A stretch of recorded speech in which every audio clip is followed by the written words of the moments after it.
والله جد معاك. ها قولي شنو للناس؟ قولي شنو للناس؟ اقول كيف قولي لهم شنو؟ يعني بخصوص شنو حقول؟ بخصوص علاقتنا. حقول لهم كده. قول لهم شنو؟ سمعوا؟ انا بحبك. اوكي. وما حقدر اعيش من غيرك. اوكي. وربنا يخليك لنا. يا سلام.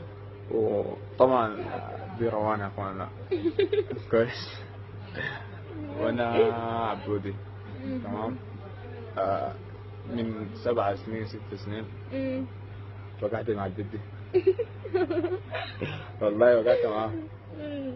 وقعت سمحة بس انا ما اعرف اسمحها ولا لا لا سامحة. سمحة؟ طيب سمحة.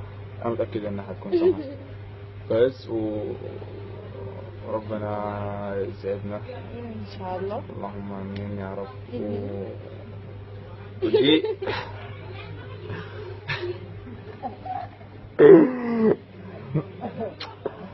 تيم كلامنا. لا يتم كده. قول شنو الآن؟ اشوف تقدر تقول شنو. طيب وده من اللحظة الهسه دي علاقتنا بدت.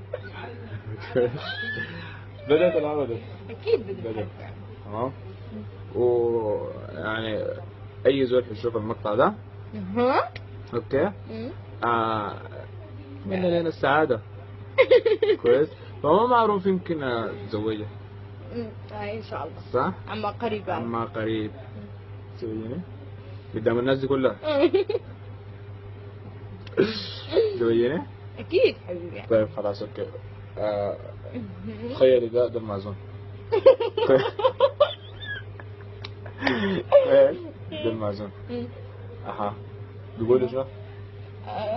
دقيقة هل اسمه أبو كذا يقول اسمك بالكامل؟ أنا عبد الرحمن أبو عبيدة موسى علي موسى. أكبر الزواج أكبر الزواج بروان. أيوه. وعلى سنة الله ورسوله. على الصلاة المسمى بيننا. على الصلاة المسمى بيننا. أنت عرفتك قبل كده يا عمتي. يلا دوري. أقول شو؟ أنا ما عرفتك قبل كده. أنت عرفتك. انت كده اسمك؟ انا روان يوسف مدثر.